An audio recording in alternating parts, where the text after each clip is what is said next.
everyone agrees CTOS is better than not choking on shit mist. Maybe they just meant 98% of one specific Londoner who bought shares in Bloom before its tentacles grew to every crevice of the country. I mean, this is not just any old poll, we should say that. This is not any poll. This is an official poll, right from the very heart of government. It's not a knock-off, a fake poll of an elderly couple and their mangy old dog sitting on a bench waiting to buy. This is an official poll. So let's just put those words, official poll, through an online translator in case you didn't study languages. Let's find out what it actually means. Made up lie. There we go. Going to clear that up. I think it's fair to say, entirely trust these official polls they feed us, Alice. I mean, they could publish an official poll saying that over 99.9% of children like ice cream, an old instant issue that all children now hate all ice cream and would prefer to eat a bucket of gravel with their badger. They could publish an official poll saying that 10 out of 10 cats prefer cat food to being whacked with a tennis racket, and I would assume that all cats have gone vegan and are queuing up outside Wimbledon meowing, choose me, choose me. I trust these polls as much as I trust someone recommending a movie that they watched during a breakup. Your judgment is impaired, Sally. I'll make my own decisions. I trust those polls as much as I would trust Mary Kelly if she came up to me and said, "Congratulations, Andy, you took on a free holiday to the south of France in the back of this windowless van." I think official polls are like the unsolicited dick pics that the government provides us. I didn't ask for it, I don't believe it, it's on an angle, you've artificially inflated it ahead of time, and anyone that falls for one deserves all the disappointment of trying to match it to reality. These polls are absolute rubbish, Andy. I read one the other day that said the plumbing in London was good, and it absolutely is not.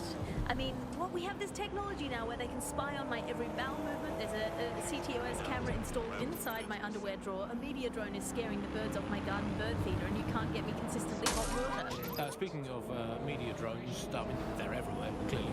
The great thing, I guess, about media drones is that, as inanimate robots, they actually have more humanity, compassion and dignity than the human journalists we used to have to put up with a much more accurately calibrated moral compass. But it's the intrusion I can't stand, Alice. I'm in showbiz. Look at me here in this windowless dungeon. I'm in showbiz. And it's terrible for me, all these drones, knowing I'm being filmed all the time. Every day I have to make sure I've done my hair and makeup and I'm wearing clothes I've never worn before. Well, we all have crosses to bear. At this point, they've installed so many CTOS cameras, I'm not sure where they'll put the new ones. On top of the old ones, just cameras watching other cameras, like a social media influencer so self-absorbed they don't know how to sleep without turning it into monetized content. I think that's the logical end of all society, where just everything has just become a camera filming another camera. To be honest, I've just given up on all news and reality now, Alice. In fact, I now just make up my own headlines these days. I get a piece of paper and a pen, remember them? Paper and pens, those were the days. And I'll just write down the headlines I want to read. I'll just make my own newspaper, and here I've got today. If you point at the bird ship on your car window and say it's a currency, no one can tell you otherwise. Screams Chancellor at Bilderberg karaoke night. That's right, another headline, here we go.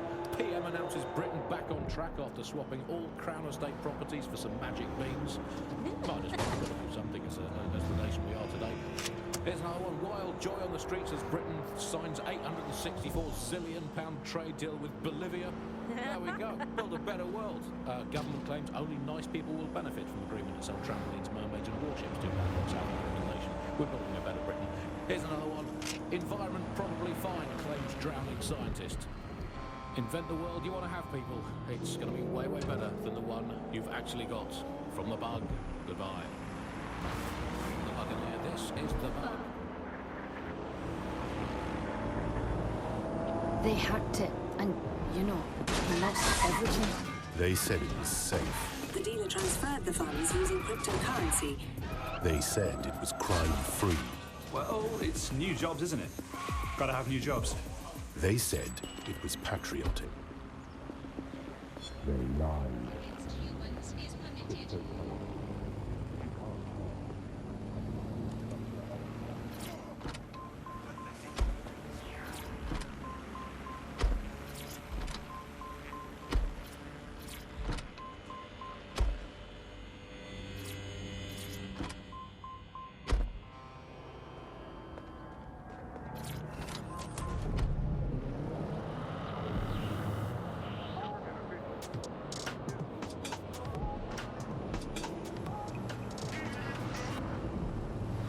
This is London Calling. You're listening to me, Tash, on Buccaneer, your source for what they don't want to know. This time we're turning our focus back on the media to look at my former employer, the GBB. As we know, the broadcaster has been through a lot of changes since the Hassani government gave in to pressure from its corporate backers and privatised the corporation. Today, the GBB is a shadow of its corporate. I do not feel the need Become to a tool used by the government to circulate fake news and misinformation. So how did we get here? Where did it all go wrong? How can we tell when our national media has become state propaganda? Our experts speak on conditions of anonymity for their own safety. Here's disinformation and media expert Charles, who's seen free broadcasters built up by journalists and torn down by demagogues all over the world. So before the media fragmented, there was this voice of authority that was trusted and worthy of trust. Then what we ended up with is a really commercial model where whether you're talking about an app on a smart device or whether you're talking about a broadcaster, the most important thing was to keep you in that environment for the longest amount of time possible. And because that meant money in their pocket. And in order to do that, a couple of things happened. One was the use of manipulative techniques around behavioral economics, things that would just keep you scrolling, keep you listening, keep you looking for more information. The second is that kind of environment favors sensationalism. And so you got more sensational headlines and more sensational stories, and it didn't matter whether they were true or not. It just kept people in and kept people glued. So we ended up in a situation where nobody trusted anything, and nobody believed. Sweep everything into your finder!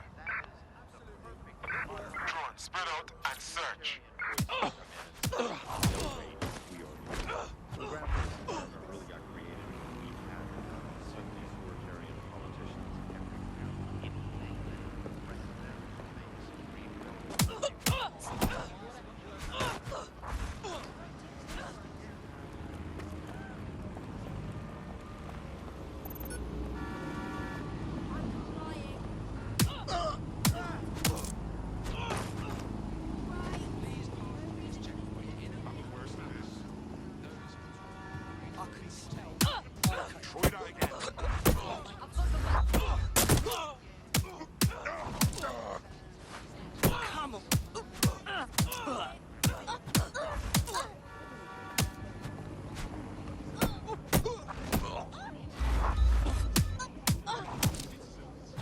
What the hell? Is this normal?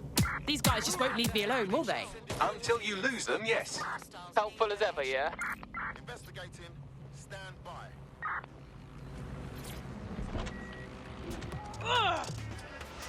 The news isn't neutral, it's a background.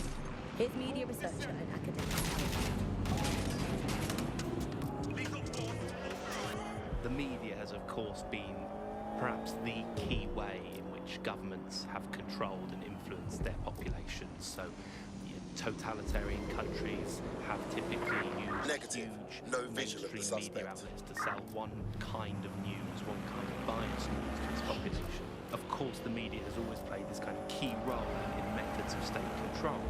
I think what's happening now is perhaps even more concerning. I repeat, we are in pursuit. Previously, in pre-crisis Britain, we had perhaps more diverse voices in the media, but now with the Control, GBB, I've lost sight of the you're really target. only seeing Over. one brand of news and therefore only getting one truth. So people end up with a very biased and controlled idea of the put out an reality and the APW. world that we're Target actually living is in. gone. There was, of course, many concerns and many problems, but in a way there were some positive things that, like, not all information was coming from one place. And so you have kind of far-right media outlets developing and then left-wing media outlets developing.